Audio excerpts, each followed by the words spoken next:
E aí, pessoal, hoje a gente vai começar falando um pouco sério, né? Ou muito sério.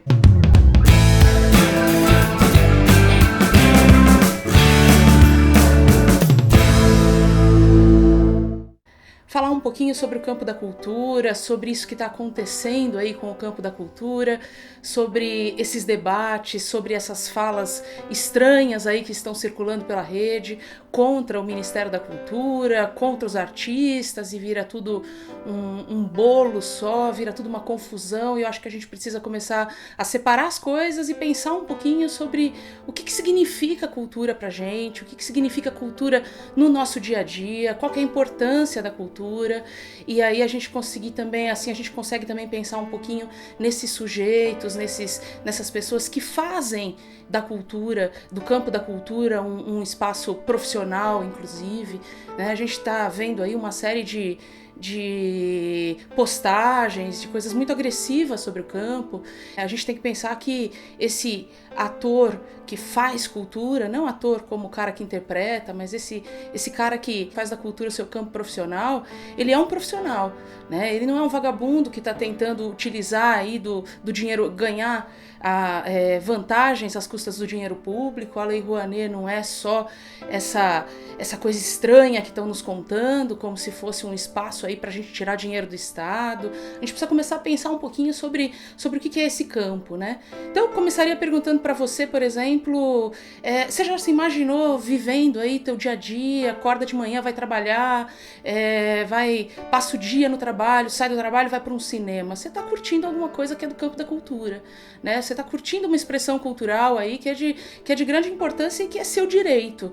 E mais do que seu direito, também te ajuda num campo de formação. Isso aqui que a gente está fazendo agora, abrir um canal, um conteúdo sobre a área cultural, isso aqui só é possível porque a gente justamente também está circulando pelo campo da cultura, né? Então a gente tem que começar a olhar aí para a cultura como a gente olha para a saúde, como a gente olha para a educação, como direito, e é direito básico, tá previsto lá na Constituição. Todo mundo tem direito ao acesso à cultura, né? E aí pensar um pouquinho sobre essas coisas que circulam, ter cuidado com aquilo que a gente lê.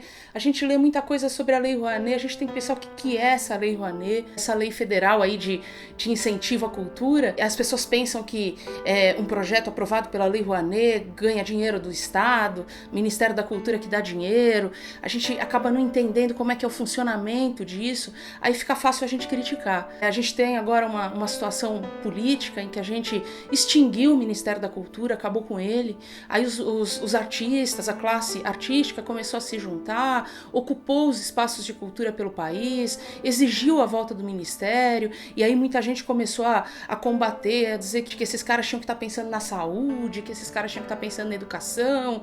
E quando a gente está pensando em cultura, a gente está pensando em tudo isso, né? A gente não vive só de hospitais, né? A gente precisa, e o dinheiro que é aplicado na cultura é mínimo, do orçamento da União, né? Do orçamento federal, é 0,38%, é nada. E esse dinheiro, ele é destinado para o campo da cultura, ou seja, ele não é um dinheiro que está sendo desviado de lugar nenhum.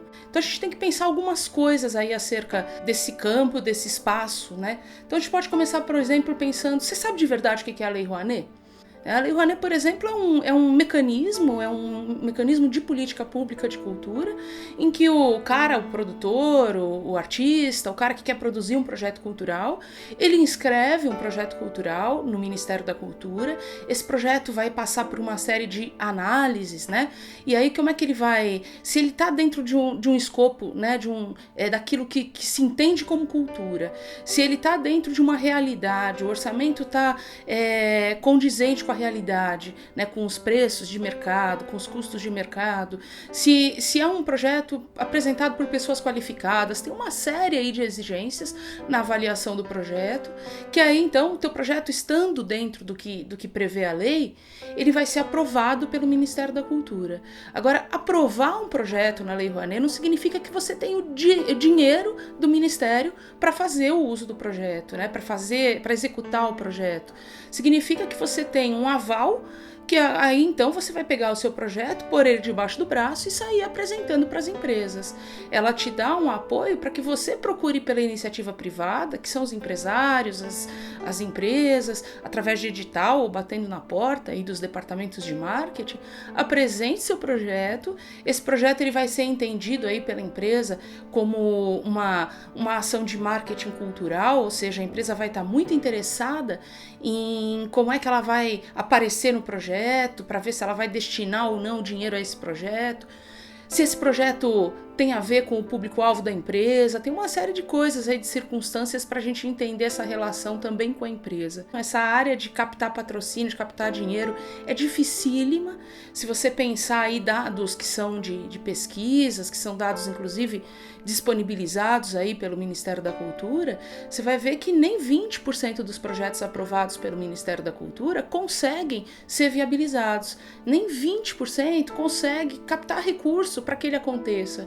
Então, 80% dos projetos do Ministério da Cultura que são aprovados pela Lei Rouanet, eles acabam engavetados, porque eles não conseguem captar dinheiro, né? Não é um campo fácil, não é um campo de fácil circulação, é um campo que exige assim, um empenho danado dessas pessoas, desses sujeitos, né?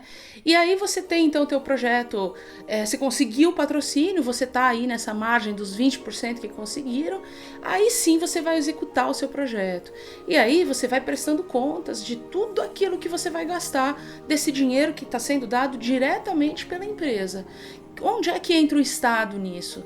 Essa empresa, lá na hora dela fazer a prestação, o cálculo de imposto de renda dela, do que ela vai pagar de imposto de renda, ela vai ter direito de descontar esse valor que ela investiu no seu projeto no imposto de renda. Ela é uma lei que precisa ser estudada, ela precisa ser debatida, ela tem um monte de coisas para ser adaptadas, ela está sempre em pauta no campo da cultura, porque ela também acaba criando um problema no campo cultural, que é o seguinte: eu tenho lá um projeto, sei lá, de Folia de Reis, e eu tenho um projeto de um show, sei lá, da Ivete Sangalo. Esses dois projetos são apresentados para o mesmo possível patrocinador. O que você acha que o cara vai querer patrocinar? Ele vai patrocinar o Ivete Sangalo, que vai dar uma visibilidade gigantesca para a marca da empresa dele, ou ele vai patrocinar um projeto de Folia de Reis? É lógico que a Ivete Sangalo sai na frente. Ela acaba fazendo com que a cultura vire uma moeda, né? Uma estratégia de marketing das empresas. O Estado sai de cena, ele só dá desconto em imposto e ele não se obriga a trabalhar diretamente ligado com o campo da cultura. Esse movimento da classe artística, essas pessoas não estavam nas ruas, nos espaços de cultura, não estão lá até hoje defendendo só o seu espaço de atuação. Elas estão defendendo o nosso direito à cultura, né? O Ministério da Cultura, principalmente a gente tem que pensar que ministério foi esse que o governo Temer extinguiu. Por exemplo, pega um musical. Você pode gostar de teatro musical ou não, mas pega um musical grande. Um musical grande, ele emprega pelo menos numa produção umas 200 pessoas. Né? Essas 200 pessoas empregadas, a gente tem mais aqueles que são prestadores de serviço, a gente tem aí uma série de áreas e de campos aí, de atuação profissional que estão ligados ao campo da cultura. A gente precisa começar a pensar com cuidado sobre isso. A gente precisa trazer a cultura para a educação, no sentido de não juntar as duas como tentaram fazer recentemente, né? Porque é simbólico, é importante que exista o espaço da cultura e é importante que exista o espaço da educação dentro de uma gestão pública, porque são os espaços que são os nossos direitos primários, né? É direito do cidadão o acesso a essas coisas. E a gente precisa começar a entender um pouquinho mais disso. Não deixa que esvaziem o seu olhar para a cultura. Olha só, mas não esquece de se inscrever no canal. Se você gostou, comenta. Se você não gostou, comenta também.